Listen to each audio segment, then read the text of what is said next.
Hi guys, welcome to the Fourth Moment Weekly Roundup, where we try to get you the local football action that happened this week. Not that there was much action taking place over this past weekend because of rain. No. We've got Andrew Pequeno today and Coach Ashraf Calvert, both ABC Mississippi coaches. Welcome, gentlemen. Thank you.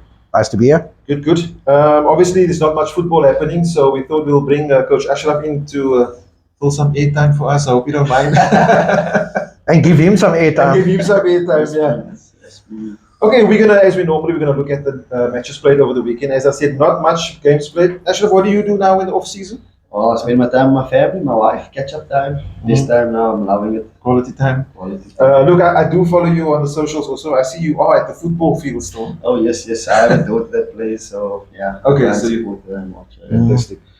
And you've also got a program that you run, Coach Ashraf. Oh yes, Yeah. obviously my soccer school that I do. Yeah, we do it on weekends and different ECTs, primary school. So that's always going to be there. Yeah. Okay, that keeps you very busy. Fantastic. 24/7. Okay, so we're gonna jump right into it. I think what we'll do, Andrew, we'll do not much results, but we'll do the fixtures. Sure. Then we can just chat a bit more to Coach Ashraf there. Can I start? Yeah, you can go for it. Okay, I'm gonna go with Cape District. Guys were giving me a bit of stick the other night because I said last week there weren't much games taking place. But that's the truth. There's not much games. There's not taking much games place. taking place. So what I'm gonna do is I've got some fixtures here for the weekend. Those clubs know when they're playing. Some of it is Friday night, some of it's on Saturday.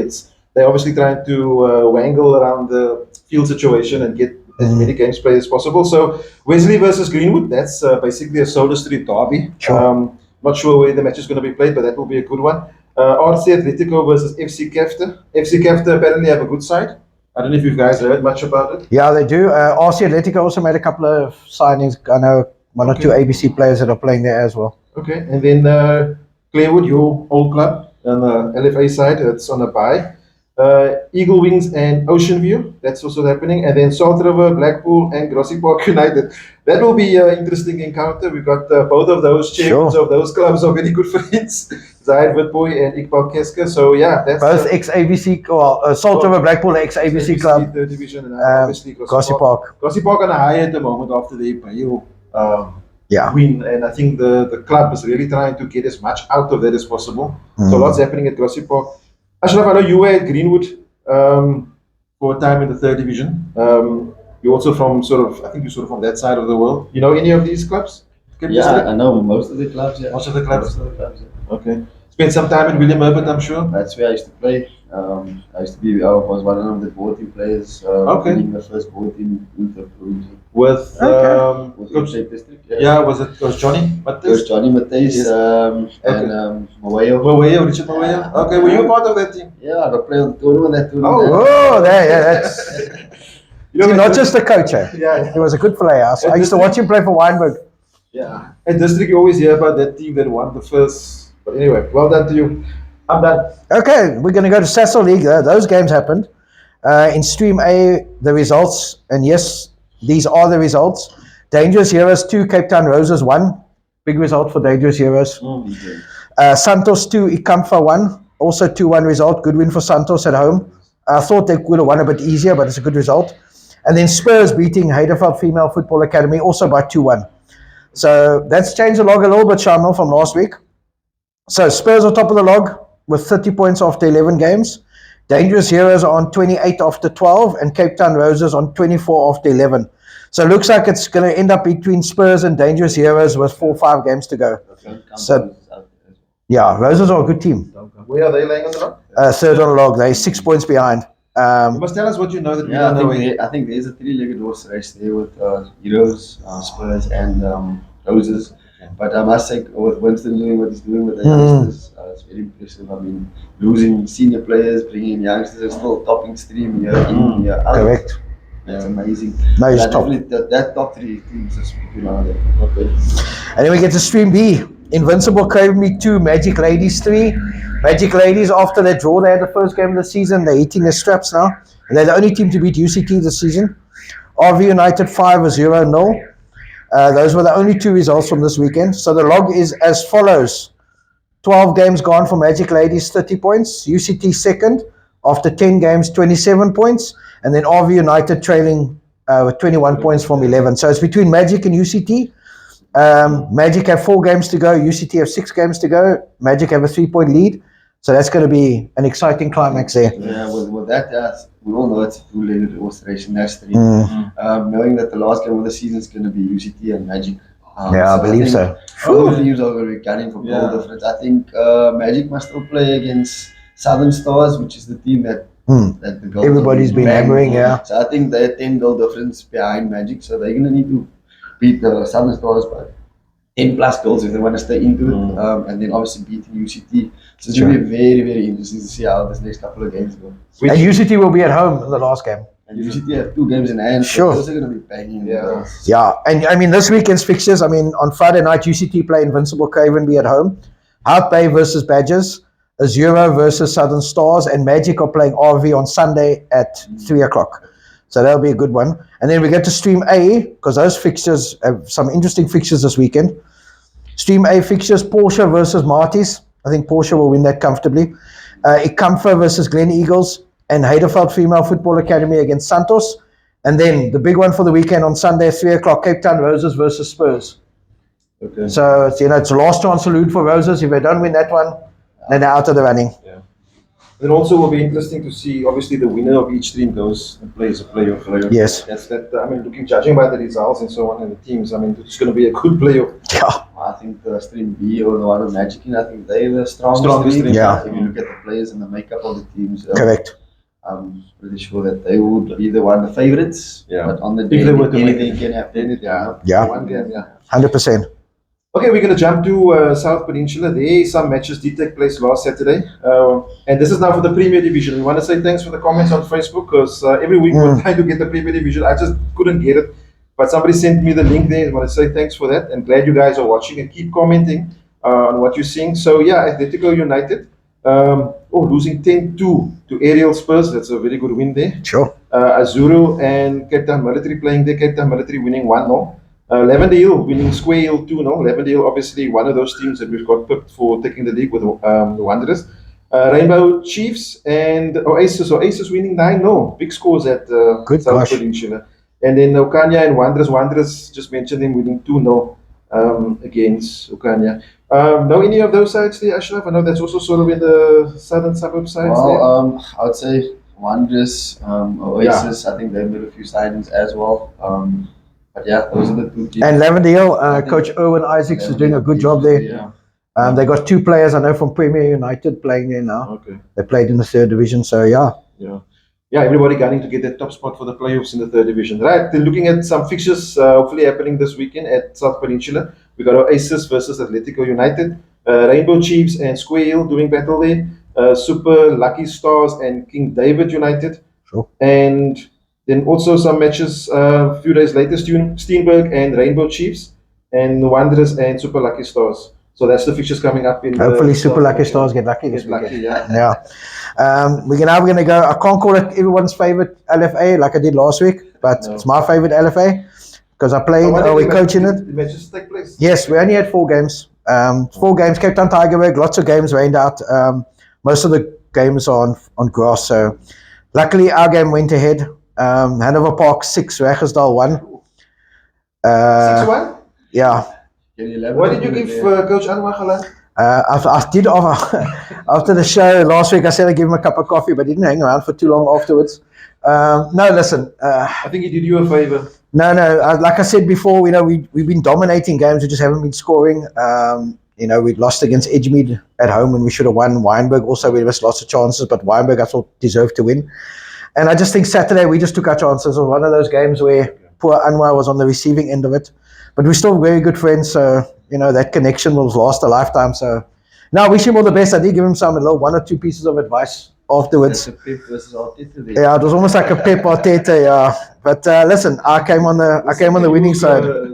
I wish I was Pep, eh? But that's not going to happen. Never won the treble, only won the double. Only won the league and the Nedbank with Hanover Park. I'm getting almost as blessed as Pep, but anyway. The other result was making it 14 out of 14. Edgemead 1, FN Rangers 0. I did speak with Coach Purdy after the game. He did tell me he was quite surprised at the number of ABC players that FN Rangers played. He thinks they only play them against his team, but apparently they do it every week, Coach Purdy. I know you're watching the show. So Edgemead won 1-0. So, and then there were games Tuesday night and last night, Wednesday night. Yep. Tuesday night, last year's defending champions, Wynberg St. John's, beating Edgemead. Yeah. First knock, First 2-0. knock, yeah. I was at the game. I thought Wynberg dominated. I thought they were more clinical in the final third. I thought Edgemead had one or two half chances. It's just, Wynberg, I thought their structure was good, their shape. Defensively, they were very strong. I thought Chad Robertson and Ryan Herman at central defense were very, very good. And our coach Ashraf was also there, so we can also get his comments. How were you at the match? I was at the match. I think the game was fairly even for most of the game, with Edgemead having some good crosses coming in. Once the goal came in, very good goal from Luke. Yeah, Luke Camillo, yeah. Very good goal. And then I think after that goal, then Edgemead just lost his steam. And Wyman just kept going. And the subs changed, also gave them a second win for Wyman and scored another goal to kill the game. And it just looked like Edgemead was never going to come back. Yeah. I think also, when I did speak with Coach Purdy, he mentioned the fact that only when I looked up afterwards, it was correct. They had played 5 matches in 9 days. And I think that caught up with them. Wynberg were fresh from the weekend. But listen, I don't want to make excuses or find excuses. At the end of the day, Wynberg deserved to win. And then I was back in the running. And then last night, Boderzag 5, Kensington 0. We expected that. Kensington still haven't got a point this season. Boderzag starting to get momentum. They've had a couple of weekends off also with no games. And when you look at the matches for this weekend, it's going to be some interesting games as usual. We have Edgemead versus Durbanville. They call it the Graham Purdy Derby. For those of you who don't know, Graham Purdy won numerous league titles for Durbanville. He's now at Edgemead. Greenpoint Salesians, Tableview. I think Tableview, it's tough to go to Greenpoint and win, but I think Tableview will win that. Yeah. Also, the coach of Greenpoint, Dylan Romer, Yes. ex-coach at Tableview. At Tableview, correct. And Coach Fortune will be there with Tableview. And then the battle of the ABC clubs, Hanover Park versus FN Rangers. The game has been moved to Hanover Park because the FN Rangers field is waterlogged, so that'll be at Hanover Park. It'll be a nice game. Raggersdal, Bellville City. I think Raggersdal will edge that. Bellville got a decent team, but they normally pick up quite a number of points at home. Saxon Rovers, Garden Village, Derby again. Every week we seem to have a Maitland Derby. Saxons need the points. Garden Village won't make it easy for them. Yeah. Sunningdale, Kensington. I think Sunningdale will win that convincingly. Vasco da Gama, Kales River. I always told you last time, watch Kales River. They've reinforced their squad. Vasco, very tough to beat at home. So, yeah, I think it's going to be a tight one. Can you just do one or two more there? No, there's only one more left. Okay. Wynberg versus Boderzag. I left that for last. I think Boderzag now, they're a tough team. Wynberg St. John's at home. But you're going to put Wynberg to win there, especially after the win at the weekend. Yeah, So listen. the squad is strengthened. They hold their place. And I was about to say that the guys on the bench, Momasoli get game time this weekend, and they're just as good. Yeah, top. Team there. Oh, yeah.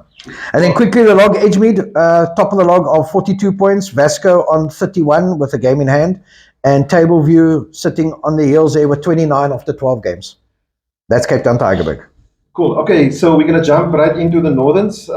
Just going to give you fixtures for Northerns because we want to speed it up a bit. Bellhouse Spurs versus Blue Down Spurs, Bellstar United and Matroosfontein, Bellville United playing Bishop Lavis, Eastern Rovers and UWC United playing Ravensmead, and Valhalla facing Riverside Rangers. That should be a good game. There's only 2 matches played last weekend in the Northern, so they're obviously also being affected by, almost said load shedding, waterlogged fields. So yeah, we'll see how many of that matches take place this weekend. You got anything else there, Mitchell? No, that's it. No, Mitchell's playing. No, I don't have fixtures. The second favorite LFA. No, Mitchell's playing. There were a lot of games called off. They haven't submitted their results yet, Shamiel. Okay. So next week I'll go through both rounds. And then just lastly, we've got Reigate, some fixtures taking place. Bonteheuwel United and DNG Orient, Delbert and Kellys versus Connoisseur, Everton versus Bridgetown, Greenhaven Spurs versus DLPE, Hazendale and Southend, Heath and Silver Spurs. That's going to be a tough game. Sure. Jordan Kellys and Salt River Celtic, and Junction and Oriental Gunners. That's also going to be a tough game. So Reigate, obviously, LFA with a lot of older clubs. So there's a lot of rivals and makes for exciting football matches. And I think, is that a roundup of that's it. all the LFAs? Guys, that's it for the LFAs. We're going to chat to Coach Ashraf about his season at Young Bafana and his ABC Motsepe season right after this break.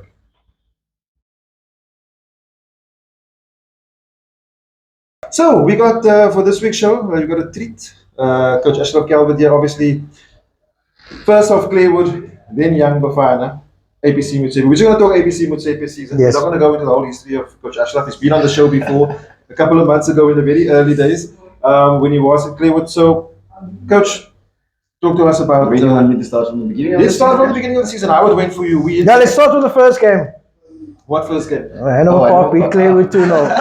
No, only joking. It wasn't the first game, eh? It was the first game. Nedbank Cup first. Yeah, no. Sorry, we played the Nedbank winners that Saturday. And remember, we played much more games than Nedbank. Yeah. You guys. So, Yeah. Yeah. And Not that See, anybody's coaches, looking for excuses. see us coaches, we always make excuses. No, only joking. So yeah, now. So tell us about your journey, ABC. So yeah, it started our second season in with Claywood JPM. We had some nice influx of good players, good squad, with a good bond with the players, and we managed to start well in the Nedbank Cup. Obviously, we ended up winning the Nedbank Cup 5 games in. I think after the Ubuntu game, that was our first game back after the break. Then obviously they decided to bring in a new coach and then part ways with me because our visions weren't aligned. Those were the words. That's normally the words. So yeah, and we know in football that's how it goes. There's no stability in football really. And then I got the job at Young Bafana, and from there. So just quickly, let's because I always like to probe these questions for coaches. Also, there's a lot of coaches like we in the, I would say, not that we're expert or anything, but I mean in the football fraternity, a lot of coaches are getting into it. They see you from or see coaches, especially in the ABC, Mutsepe, and NFD and so on from afar. They're not actually quite sure of the journey. So you get told by Claywood that okay, basically you're gone, whatever. How does your mind process that? What do you? Is there concerns for? Do I want to coach again? Like, how does it actually? What's the process in your mind? So this is like a deja vu for me because it's happened already with the ladies side when I was at Shozanoza, and then they brought in the head coach of Vasco, knowingly that there's a vacancy at Vasco. I then approached Vasco, and that's how I got the job. So again, with Young Bafana, they lost their coach, and then obviously I didn't was approached, and they let me know. Because I have sent my CV in there before. I was with Claywood because Claywood at the last year, the end of the season, I wasn't sure if I was going to be with them because I chose Vasco Ladies. So then they asked me to carry on this year, and then I already sent my CV to Young Bafana, and they got back to me and asked me if I still want the job, and I had to go for an interview, and then they chose me out of the numerous coaches. So that's how I ended up at Young Bafana basically. Okay, so now you're there. I'm there, yeah. Team, from what I hear, the team was a lot of players left, or I think we're not going to divulge too much on No. setup, but yeah, 11 players left. Sure. Luckily for us, we had a bye that week. Yes, So I think that's right. There was about 7 players, I think, that were still left. Local boys, the boys is Young Bafana and in the area. Then in that 2 weeks that I tried and get friendlies against local teams, trying to see what talent there is, and then recruiting players that I knew were released or weren't playing, or that I would want to sign and didn't get signed, and that was the makeup of our team basically. So we were all guys that weren't part of anything, and we formed the team, and we got FN Rangers long leaders first game to test us at home, and we managed to win that game and not losing throughout the season, and ended up winning the league. So. Okay, so obviously the I think we followed the league closely, and we could. You guys were basically, like you say, you weren't dropping any points. I think there were some teams that I think like FN, which we expected to sort of get results there, which you didn't. When you see those sort of teams coming, Nova Park also, like what's going through your mindset? It's almost like you on the back foot now because you like started late or whatever. Was that the mindset, or was it just that's another game? So I don't think it was a back foot. The plus sign was that I come from another ABC, so I knew what was happening in the other teams. It's not like I was oblivious to it. I knew who was playing where and how the strengths are and all the information I had. I also had a very good technical team, and thanks to them, I had Bradley Barnes, I had Doug Wingers, Anchin, and Keenan Samuels. Keenan Smith, sorry. And Bradley Barnes, he used to go do my analysis and he goes check and give me information on the games that we do have. Luckily, we buy it also so I could watch FN Rangers, and those were key factors in formulating what we did. So the things we did it through processes and all work. And Young Bafana, there was a video cam which helps a lot. Yeah. So Yeah, watching it our does. games and doing intel, and that helped us tremendously. Someone else, anything? Yeah, I also think maybe Coach Ashraf will also explain. I think coming in there and having to rebuild a team, the first couple of games you got nothing to lose because people are not expecting you to get results. No expectation. And then you come along and you beat FN Rangers first game. That must have been a huge confidence boost for you as a coach, basically saying, well, I was let go, come in, I have to start the team from scratch. I basically had 2 weeks to get a team together. First game, I'm playing the stream, we can call them the stream favorites. They win the playoff final the year before against Israel. You got them first game. You win that. That can only have been a confidence boost. I mean, let me know your feelings after that game. You must have thought, hey, I got a chance. Or when did you actually start thinking that you had a chance to win the stream? So look, I never doubted winning taking winning out of the picture. I always played to win, and we played against FN Rangers with Claywood in the Nedbank Cup final. So I knew the team makeup Yes. already, their style of play, how they approach the game, etc. But for my team, we were the unknown factor. And I told the boys, we don't know our strength, so this is the perfect measuring stick. We're playing against a team that never won. So if we win today, then we can win the league. What's stopping us? So go out, do what we need to do so we can know what our strength is. And remember, if we do win, this is in the beginning because we must still coach, we must grow. Yeah. There's a lot of things that can add value to the team. And once we cross that hurdle of winning, the belief of the boys was just through the roof, and everybody knew, no, we are in for a good run here. Yeah. Also, our field facilities also favors. If you don't train there and you don't know that field, you're not going to come and win points there. So that was a big factor as well. So yeah, leading up to the league, everything was great. We obviously had a few hiccups here and there with Claywood and protesting, and then obviously the protest with Zizwe, which I felt was very unnecessary. We all know that was done out of spite. I would say that happily and clearly because every LFA team registers their players at the end of the year. So asking that to say that we double register players, or we don't have clearance documents, all the things you normally do have or need to register, we had all of those things. So the fact that they even went to the arbitration and not letting us know to be there, etc., and winning it without us, that obviously put a big hurdle in front of us because I mean we didn't train 2 days preparation, we took away because we were told we're not going anymore. We were supposed to have a SAFA handout on the Thursday, we were supposed to train before that. The Wednesday, we were supposed to train. And that week it was raining. So we were just in the gym for Monday, Tuesday, Wednesday. We were supposed to train, rain. Then we heard that news. And then we didn't train really. That's a week before. And the week before that was also raining. So it was very difficult to prepare them very nicely. And then, going to the playoffs on the last minute, I mean, sending the team there, not knowing if you're going to be the team. Yeah, but I heard that both teams were there. Yeah, the Seasway flew up like 3 days before, and they had a training session there as well. I mean, so they had more preparation for the players than what we had. I mean, they could acclimatize to the temperature there because I think that was a big factor. I mean, at the playoffs, we had players that got flu. We had 6 players that had flu, and that's from going from cold weather to hot And weather. how so? The playoffs started on the Tuesday. Started First on the Tuesday. And you left when? We left the Saturday. Stayed over Monday. The Saturday we stayed over Sunday. Sunday. And then we stayed over in Bloem to break the drive because we now had you drove up? We had to drive up in the 222-seater Quantums, the worst ever. At least we could do was break up the trip, so we stayed over in Bloem. And then drove the next morning to be. So you arrived the Monday and you played the Tuesday. Tuesday. Played the Tuesday, Yeah. Correct. The accommodation that SAFA provide only is from the Monday onwards. Yeah, and I mean the court case ruling only came out the Monday. Yeah. So we were going there On hope. knowing that we did nothing wrong in this thing because we had all the documentation. And for a team just to steal that from us was very off-putting and just not good. I mean, because I'm friends with the coach of Zizwe, and I mean the technical staff.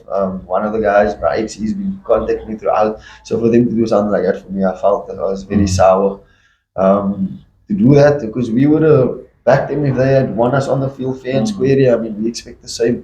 I mean, to do that, and then obviously going to the playoffs, in-game players getting sick, throwing up. I mean, the first game I had the striker, Lazio, he got injured, and then our left back, Cohen, the youngster, he was being overpowered there, so I made a change at the left back and Lazio, bringing Sia in and our first choice Carlisle left back. And then half time came, Lionel Sal was throwing up, flew. I had to change my right back, and then into the half.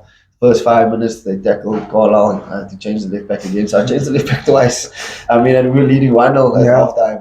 I couldn't bring my experienced players on attacking players. So, yeah, and I think that was the crux of it. And changing your backline is something you never do. Correct. And people won't understand that unless you're there. You know what I mean? Yeah. And you're doing forced changes in game, and you only have 3 chances to make changes. So it's very tricky to try and not make your changes too soon, because if somebody gets injured, and now the state 2 is even worse, because now you have players that play 90 minutes. And you have players that flew In the heat. and now you're thinking, okay, the guys that didn't play, okay, they're gonna be your guys that's gonna go throughout. And then my left back and my right back, they both are throwing up in the game. One threw up in, one got stretched off. So I had to change my left back and my right back, and those are the players that were supposed to finish the game for me. And then I had to use the players that played 90 minutes already. So then half time came, I had to take my experienced Shaba off because he played 90 minutes, and then another 45 I had to take off. So I had another 3 changes at half time. And it was 0-0 at that time. Again, not being able to put my attacking players on, experienced attacking players, to try and go and chase the game, which made it very hard for us. That's why I say if we had, the circumstances was different, I think we could have done very well as players. I think it wasn't that much different as people say, the level and stuff like that. I think we could have been a team that could compete to qualify. Okay, so yeah, we've gone through the whole thing. I actually wanted to talk more about the football side, but if you needed this to vent, no problem. No, But we get it. it's not venting. It's good. It's interesting. It's interesting but background. It's good to, because we want to get your perspective, obviously. People always think, why is he making that change? That I don't care, because I know what's happening there. Yeah. I mean, we had offside goals against us, but what can you do? Saw that. We came to the first day, we didn't have a change room. We were, out of the 4 teams that played, we were the one team that didn't have a change room. We had to change the parking lot. Had 15 minutes to warm up. I mean, come on now. And then the next day again, we were there early to get a good warm up. You just played the game before, and now you must play the first game of the day. And then they give you 15 minutes because of technical difficulties, because they can't print out a team sheet, and they make it your problem. I mean, fighting with the organizer because of that, and they don't understand players' health. Your players need to play and warm up properly. Their health is first, and the people don't care because they just want to make sure that their things are sorted. The show must happen. So all those things added to it, and you could see it's just not out, but a tournament of that stature should be. And there's nothing you can do if you complain. You get victimized. If you bring stuff up, you get victimized. But we, as a football fraternity, we shouldn't allow these things to be a norm, because we want to grow football, and that's not grow football. I think that is always 100%. a conversation about, or the argue about non-footballers administrating our football, and that for me that sounds like that sort of a, like, this must happen like this, and this, but we don't consider everything else. Quickly, what I want to ask you is, so what have you learned from all of this? What have I learned? Some things you can't control, that I know, and I just take the experience out. I mean, I've been at the ladies' playoffs at the same, and the treatment was kind of the same, but not to this extreme. But I know that if we had gone there as prepared as we should be, and early, we could have done Western well. And hopefully we'll have another turn to get there and do what we need to do. It was never easy winning a league under the circumstances, and we didn't have the depth that we had because we only had 1 window period to get a team. 100%. So there's a lot of things against us, and people don't understand that. But the football guys would know. So again, maybe if we do continue, again, hopefully it's not going to be easy. We don't know what's going to happen, but if we do, we'll know exactly how. I think from my side, Shamiel, and I'll say it with Coach Ashraf sitting here, and when he came in at Young Bafana, and then, building the team up, first win, he beats FN Rangers, us as, they call it the other coaches in the stream, suddenly see that result and you realize these guys aren't going to start dropping points because everybody's, rumors were, the previous coach had taken a whole lot of players, so they're going to struggle. They were near the top of the table. I think they were 2nd or 3rd at that stage, like a point behind. And then, gave guys like me hope, and my club hope. And then he came and shattered the hope, came and drew at my field when I needed a win. But I think, Coach Ashraf, people don't realize how difficult the ABC League is. And to come in and start a team from scratch in 2 weeks is not easy. Some of us we planned 3 months, 2 months in advance to build a team. And I think, you won the Hollywood you know, I mean, you got Vasco into the Hollywood Bets promotion. You know, you took Young Bafana, won your stream, won the playoff final against Zizwe, won the ABC Western Cape. You went to the playoffs. You a coach who's, I can call it, very young of age. You're the type of person who doesn't let adversity get the best of you, man. And I think, like you said, you learned lessons and all of that. The new season comes along. I'm sure things will be done differently and things like that. But now you've seen the playoffs. I have one question. How good are we compared to the other regions? Because you always see, last time Zizwe went, they lost in the semi-final. You went there. Yes, circumstances were against you. It wasn't ideal preparation. But it always seems like certain teams and certain regions have the right structures in, they get the teams through and all that. What's failing Cape Town football in that respect with our ABC? What do you see from what your experience is? Because I'm sure that is something you're going to bring with you now towards this season. So look, to be honest, I think Young Bafana probably had the lowest budget in history of ABC ever winning the league and then competing against teams that have big budgets. I mean, the teams that are there 2 weeks before the time, training in the specific playoff areas. All those small things add value, and I think if you really want to put a good account to it, you need to have that preparation steps. So if you're serious about wanting to get up, you need to go early, you need to have depth, you need to have money to pay the players what they need to keep them happy and have the necessary performance things like nutrition and all those kind of things when you do go up, because it all plays a part. I mean, the team that won Uppington, they were there 2 weeks or a week before in Joburg, and they will be playing friendlies there, getting used to the climate. Obviously, they have a budget, the owners, we all know who the owners are. Yeah. But I could honestly say that Western Cape has a strong league, and any team that goes through will always be a competition to compete for the league. I mean, we are the winners from our group, and we were 0-0 halftime after being second. We played a game already, and one of the goals was clear cut. The blind man could see it was offside, and all the adversities we faced, we still could compete with them. So if it were that, if we had to take that away, I'm pretty sure that we could have been qualifying for the next league, but. That's football. It wasn't meant to be. Sure. You have to take it and grow and come again. Right time. Guys, I think that's it. We can go on and on, but we could talk all day. Yeah, we can talk all day, but we need to. I think we need to cut it at some point, and we're going to cut it here.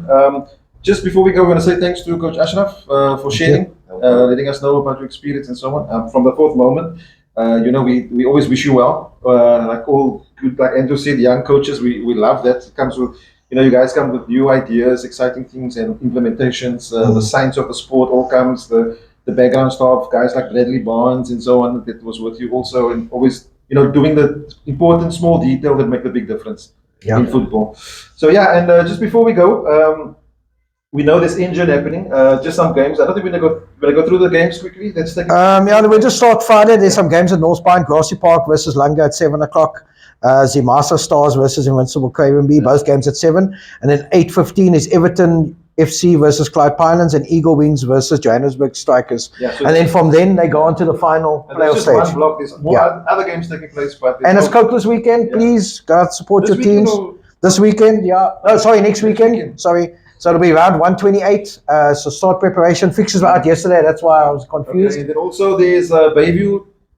Under 16 tournament starting Sunday. I think we'll probably get some picks and so on for that tournament. Then something else. Yeah, we got the Bayview. Oh, we got the playoffs next week, first and second. We'll talk about that next week on the show. Yes, but I just want to tell everybody the playoffs are taking place. Saldana. Because you need to book your accommodation if you want to watch it this week. If you want to go to the playoffs. Andrew, before you say anything, we forgot to ask Coach Ashraf something. What's up for this next year? What's the new plans for next year? So currently, I'm not anyway. I'm a free agent at the moment.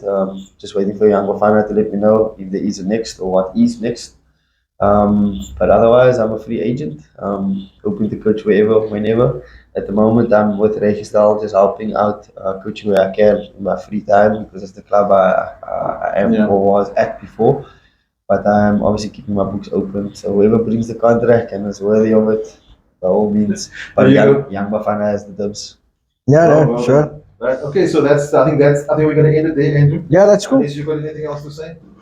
No, I don't have anything else to say, Shamiel. We're cool.